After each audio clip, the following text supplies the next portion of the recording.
ಆಲೂರು ತಾಲೂಕು ಮಾಜಿ ಸೈನಿಕರ ಸಂಘದ ವತಿಯಿಂದ ಸೈನಿಕರ ಸಂಘದ ವಾರ್ಷಿಕೋತ್ಸವ ಹಾಗೂ ಅವರ ಕುಟುಂಬದವರಿಗಾಗಿ ಹಮ್ಮಿಕೊಂಡಿದ್ದ ಕ್ರೀಡಾಕೂಟಕ್ಕೆ ಬಿಳಿಗರವಳ್ಳಿ ಸೈನಿಕ ಗ್ರಾಮದ ಸುಬೇದಾರ್ ಜಾನ್ ಸಿರಿಲ್ ಕಾಸ್ತ್ರ ಅವರ ಸಾರಥ್ಯದಲ್ಲಿ ಅದ್ದೂರಿಯಾಗಿ ಆಚರಿಸಲಾಯಿತು.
ಕಾರ್ಯಕ್ರಮವನ್ನು ತಾಲೂಕು ಮಾಜಿ ಸೈನಿಕರ ಸಂಘದ ಅಧ್ಯಕ್ಷರಾದ ಚೆನ್ನಕೇಶವ ಅವರು ಕಾರ್ಯಕ್ರಮವನ್ನು ಉದ್ಘಾಟಿಸಿ ಮಾತನಾಡಿ, ಸದಾ ಕೆಲಸದ ಒತ್ತಡದಲ್ಲಿ ಕಳೆದು ಹೋಗಿದ್ದ ನಾವು ಮನೆ ಹೆಂಡತಿ ಮಕ್ಕಳ ಜೊತೆ ಕಾಲ ಕಳೆಯುವುದೇ ಕಷ್ಟವಾಗಿತ್ತು. ಆದರೆ ಈಗ ಸೈನಿಕ ವೃತ್ತಿಯನ್ನ ಮುಗಿಸಿದ ಬಳಿಕ ಹಾಸನ ಹಾಗೂ ಆಲೂರು ತಾಲೂಕಿನಲ್ಲಿರುವ ನಿವೃತ್ತಿ ಹೊಂದಿದ ಎಲ್ಲ ಸೈನಿಕರನ್ನ ಒಗ್ಗೂಡಿಸಿ ಜಿಲ್ಲೆಯಲ್ಲಿ ಸೈನಿಕ ಸಂಘವನ್ನ ಕಟ್ಟಿದ್ದೇವೆ. ಇದರಿಂದ ಕುಟುಂಬಗಳು ಒಗ್ಗಟ್ಟಾಗಿ ಸೇರಿ ಉತ್ತಮ ಬಾಂಧವ್ಯ ಬೆಳೆಯುತ್ತಿದೆ. ಒಬ್ಬರಿಗೊಬ್ಬರು ಪ್ರೀತಿ ವಿಶ್ವಾಸ ಬೆಳೆದು ನಮ್ಮ ಕಷ್ಟ ಸುಖಗಳನ್ನು ಹಂಚಿಕೊಳ್ಳಲು ಸಹಾಯಕಾರಿಯಾಗುತ್ತದೆ. ಈ ಒಂದು ಕಾರ್ಯಕ್ರಮ ಮಕ್ಕಳಿಗೆ ಹಾಗೂ ಮಹಿಳೆಯರಿಗೆ ಸಂತೋಷದ ಸಮಯಗಳನ್ನು ಕಳೆಯುವುದಕ್ಕಾಗಿ ನಾವು ಆಯೋಜನೆ ಮಾಡಿದ್ದೇವೆ ಎಂದರು. ನಂತರದಲ್ಲಿ ಮಾತನಾಡಿದ ಗೌರವ ಅಧ್ಯಕ್ಷರಾದ ದೇವೇಂದ್ರ ಅವರು 16 ವರ್ಷಗಳ ಕಾಲ ಭಾರತೀಯ ಸೇನೆಯಲ್ಲಿ ಸೇವೆ ಸಲ್ಲಿಸಿ ಗೌರವಪೂರ್ವಕವಾಗಿ ನಿವೃತ್ತಿ ಹೊಂದಿದ ಎಲ್ಲ ಸಮಾನ ವಯಸ್ಕರಾದ ಮಾಜಿ ಸೈನಿಕರುಗಳ ಪರಿವಾರದವರು ಸೇರಿ ಆಲೂರು ತಾಲೂಕಿನಲ್ಲಿ ಮಾಜಿ ಸೈನಿಕರ ಸಂಘವನ್ನ ಮಾಡಿಕೊಂಡಿದ್ದೇವೆ. ಇದರ ಉದ್ದೇಶವೇನೆಂದರೆ ಮಾಜಿ ಸೈನಿಕರುಗಳ ಕುಂದುಕೊರತೆಗಳನ್ನು ವಿಚಾರಿಸಿ ಅವರಿಗೆ ನೆರವಾಗುವ ನಿಟ್ಟಿನಲ್ಲಿ ನಮ್ಮ ಸಂಘವು ಕಾರ್ಯನಿರ್ವಹಿಸುತ್ತಿದೆ. ಹಾಗಾಗಿ ಇನ್ನೂ ಹೆಚ್ಚು ಸೈನಿಕರು ನಮ್ಮ ಸಂಘಕ್ಕೆ ಸೇರಿ ಈ ಸಂಘದ ಅಭಿವೃದ್ಧಿಗಾಗಿ ಶ್ರಮಿಸಬೇಕಾಗಿ ಮನವಿ ಮಾಡಿಕೊಂಡರು. ಇದೇ ಸಂದರ್ಭದಲ್ಲಿ ದಂಪತಿಗಳಿಗೆ ಹಾಗೂ ಮಕ್ಕಳಿಗೆ ಹಲವಾರು ಕ್ರೀಡಾಕೂಟವನ್ನು ಹಮ್ಮಿಕೊಂಡು ಆಟೋಟಗಳಲ್ಲಿ ಭಾಗಿಯಾದ ಸೈನಿಕ ಕುಟುಂಬಗಳಿಗೆ ಬಹುಮಾನಗಳನ್ನು ಸಹ ಸಂಘವು ವಿತರಣೆ ಮಾಡಿದರು. ಸಂಘದ ಅಧ್ಯಕ್ಷನಾಗಿ 3 ವರ್ಷದಿಂದ ಕೆಲಸ ಮಾಡ್ತಾ ಇದ್ದೀನಿ. ನಮ್ಮದು ಈ ಫ್ಯಾಮಿಲಿ ಮೀಟು ಇದು 3ನೇ ವರ್ಷ ನಡೀತಾ ಇದೆ. ನಾವು ಪ್ರತಿ ವರ್ಷ ನಾವು ಫ್ಯಾಮಿಲಿ ಗೆಟ್ ಟುಗೆದರ್ನ ಫ್ಯಾಮಿಲಿಗೋಸ್ಕರ ನಾವು ಇದು ಮಾಡಿ ಆಚರಿಸ್ತಾ ಬಂದಿದ್ದೀವಿ. ಇದರಲ್ಲಿ ಲೇಡೀಸು ಮತ್ತು ಮಕ್ಕಳು ಎಲ್ಲ ಭಾಗವಹಿಸಿ ಅವರೆಲ್ಲ ಖುಷಿಯಾಗಿ ಈ ಒಂದು ದಿನ ಕಳೆದು ಖುಷಿಯಾಗಿ ಅವ್ರ ಊರಿಗೆ ಹೋಗ್ತಾರೆ. ಪ್ರತಿ ತಿಂಗಳು ನಮ್ಮದು ಮಂತ್ಲಿ ಮೀಟಿಂಗ್ ಇದ್ದೇ ಇರುತ್ತೆ. ನಮ್ಮದು ನಡೆಸ್ಕೊಂಡು ನಾವು ಬರ್ತಾಯಿದ್ದೀವಿ. ಇಡೀ ನಮ್ಮ ಹಾಸನ ಜಿಲ್ಲೆಯಲ್ಲಿ ನಮ್ಮ ತಾಲೂಕು ಒಂದು ಮಾದರಿಯಾಗಿ ಈ ಥರ ಒಂದು ಫ್ಯಾಮಿಲಿ ಗೆಟ್ ಟುಗೆದರ್ನ ನಾವು ನಡೆಸ್ಕೊಂಡು ಬಂದಿದ್ದೀವಿ.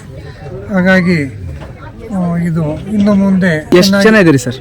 ನಾವು ಒಟ್ಟು ಒಂದು 60 ಜನ ಇದ್ದೀವಿ ನಮ್ಮ ಆಲೂರು ತಾಲೂಕು ಮಾಜಿ ಸೈನಿಕ ಸಂಘದಲ್ಲಿ. ಸಂಘ ಮಾಡಬೇಕು ಅಂತ ಸಂಘ ಅದೇ ಈಗ ಎಲ್ಲ ನಮ್ಮ ಎಕ್ಸ್ ಸರ್ವಿಸ್ ಮ್ಯಾನ್ ಕುಂದುಕೊರತೆಗಳನ್ನ ನೀಗಿಸ್ಕೊಂಡು ಹೋಗಲಿಕ್ಕೆ ಮತ್ತು ನಾವು ಒಂದು ಶಕ್ತಿಯಾಗಿ ಮೂಡಿಬರೋಣ ಅನ್ನೋ ಒಂದು ಉದ್ದೇಶದಿಂದ ನಾವು ಸಂಘ ಸ್ಥಾಪನೆ ಮಾಡ್ತಾಯಿದ್ದೀವಿ.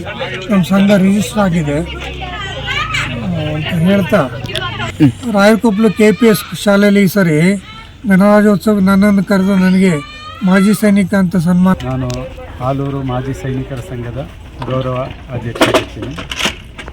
16 ವರ್ಷಗಳ ಕಾಲ ನಮ್ಮ ಭಾರತೀಯ ಸೇನೆಯಲ್ಲಿ ಸೇವೆ ಸಲ್ಲಿಸಿ ಗೌರವಪೂರ್ವಕವಾಗಿ ನಿವೃತ್ತಿ ಹೊಂದಿದಂಥ ಎಲ್ಲ ಸಮಾನ ಮನಸ್ಕರು ಮಾಜಿ ಸೈನಿಕರು ಸೇರಿಕೊಂಡು ಆಲೂರು ತಾಲೂಕಿನಲ್ಲಿ ಒಂದು ಮಾಜಿ ಸೈನಿಕರ ಸಮನ್ವಯ ಸಂಘವನ್ನು ಸ್ಥಾಪನೆ ಮಾಡಿಕೊಂಡಿದ್ವಿ. ಇದರ ಉದ್ದೇಶ ಏನು ಅಂತೇಳಿದರೆ, ನಮ್ಮ ದೇಶಕ್ಕಿಂತ ನಮ್ಮ ತಾಲೂಕಿನಲ್ಲಿ ಹಲವಾರು ಊರಿನಿಂದ ಭಾರತೀಯ ಸೇನೆಗೆ ಹೋಗ್ತೀವಿ. ಅಲ್ಲಿ 10ರಿಂದ 25, 28, 32 ವರ್ಷದವರೆಗೆ ಸೇವೆ ಮಾಡ್ತೀವಿ. ಸೇವೆ ಮಾಡಿ ನಿವೃತ್ತಿ ಹೊಂದಿದ ನಂತರ ಎಲ್ಲರೂ ಅವ್ರವ್ರ ಗ್ರಾಮದಲ್ಲಿ ಉಳ್ಕೊಳ್ತಾರೆ. ಒಬ್ರಿಗೊಬ್ಬರು ಪರಿಚಯ ಆಗೋದಿಲ್ಲ. ಅವ್ರ ಫ್ಯಾಮಿಲಿ ಬ್ಯಾಕ್ಗ್ರೌಂಡ್ ಏನು ಅಂತೇಳಿ ಗೊತ್ತಾಗಲ್ಲ. ಅದರಿಂದಾಗಿ ಈ ಸಂಘವನ್ನು ನಾವು ಕಟ್ಕೊಂಡಿದ್ದು ನಮ್ಮ ಊರು ನಮ್ಮವರಿಗೆ ನಾವು ಮುಂಚೆ ಬಿಳುವಳ್ಳಿ ಕ್ರಿಶ್ಚಿಯನ್ ಕಾಲೋನಿ ಅಂತ ಇಟ್ಟಿದ್ದು, ಅದನ್ನ ಸೈನಿಕ ಗ್ರಾಮ ಅಂತ ಮಾಡುದು. ಯಾಕಂದ್ರೆ 11 ಮನೆಯಲ್ಲಿ ನಾವು 9 ಜನ ನಾವು ನಿವೃತ್ತ ಸೈನಿಕರಿದ್ದೀವಿ. ಅದು ಎಲ್ಲರಿಗೂ ಗೊತ್ತಾಗಲಿ, ಎಲ್ಲರಿಗೂ ಗೊತ್ತಾಗ್ಲಿ ಅಂತ, ಎಲ್ಲರಿಗೂ ಇದಾಗ್ಲಿ. ಎಲ್ಲರಿದ್ರೆ ಒಂದು ಸೈನಿಕ ಗ್ರಾಮ ಅಂತ ಯಾಕೆ ಇರಬಾರ್ದು? ಅದಕ್ಕೋಸ್ಕರ ನಾವು ಇದನ್ನ ಮಾಡುದು. ಅದು ನಾವು ಕಾರ್ಯಕ್ರಮ ಇದು ಮಾಡುವಾಗ ಬಂದು ನಮಗೆ ಹೇಳಿದ್ರು ಎಲ್ಲ ನಾ ಮಾಡ್ತೀನಿ ಬಿಡಿ ಅಂತ ನಾನು ಹೇಳಿದೆ. ಮಾಡಿದ್ದಕ್ಕೆ ಮಾಡುವಾಗ ಇನ್ನೇನು ಮಾಡಬೇಕು, ಬರುವಾಗ ಎಲ್ಲರೂ ಲೇಟ್ ಬರ್ತಾರೆ, ಕೆಲವು ಇದು ಬರ್ತಾರೆ, ಏನಾರು ಟೈಮ್ ಪಾಸಿಗೆ ಏನಾದ್ರು ಬೇಕು ಅಂದಾಗ ನಮ್ಮ ಶಶಿ ಪೋಸ್ಟ್ ಮಾಸ್ಟರ್ ಮತ್ತೆ ಅವರ ವೀಣಾ ಮೇಡಮ್, ಅವರ ಹಸ್ಬೆಂಡ್ ಅವರು CRPF ಅಲ್ಲಿ ಇದ್ದಾರೆ, ಜಗದೀಶ್ ಅಂತ. ಅವರು ನಮ್ಮ ಮಾಜಿ ಸೈನಿಕರಿಗಲ್ವಾ, ನಾವು ಆಡ್ತೀವಿ, ನಾವು ಎಂಟರ್ಟೈನ್ ಕೊಡ್ತೀವಿ ಅಂತ ಹೇಳಿದ್ರು. ನಮಗೂ ಬಹಳ ಖುಷಿ ಆಯ್ತು.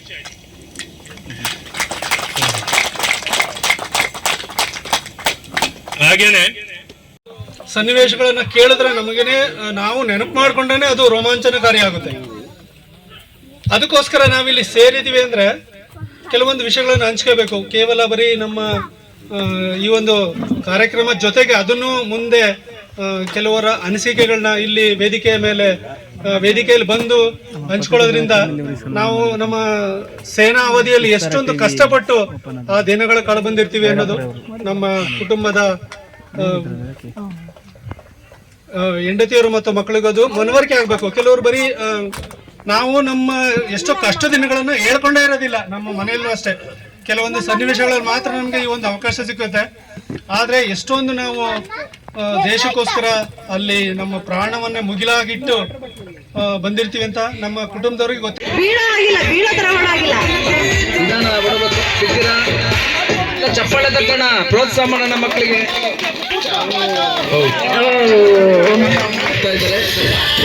ಯಾವ ರೀತಿ ಆಡ್ತಾರೆ ಅಂತ ನಾವು ಕಾದ್ ನೋಡ್ಬೇಕಾಗಿದೆ.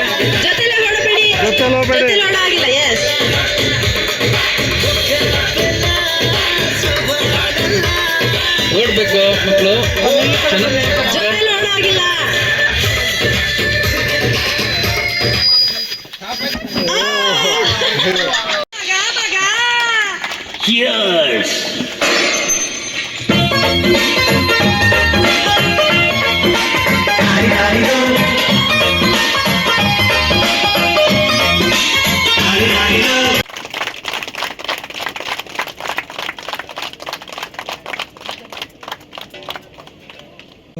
ಕೋರ್ಟ್ ಹಾಕ್ಯಂದು. ಹಂಗಾಗಿ ನಮ್ಮ ಜಡ್ಜಸ್ ನಾನು ಅಪ್ರಿಷಿಯೇಟ್ ಫಾರ್ ಜಡ್ಜಸ್.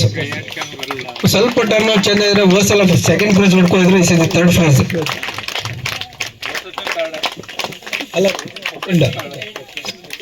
ಥರ್ಡ ಅಂದ್ರೆ ಅವ್ರ ಸ್ಥಾನ ಅವ್ರು ಬಿಟ್ಕೊಡೋದಿಲ್ಲ ಅಂತ ಹೇಳಾಯ್ತು. ಸರಿ,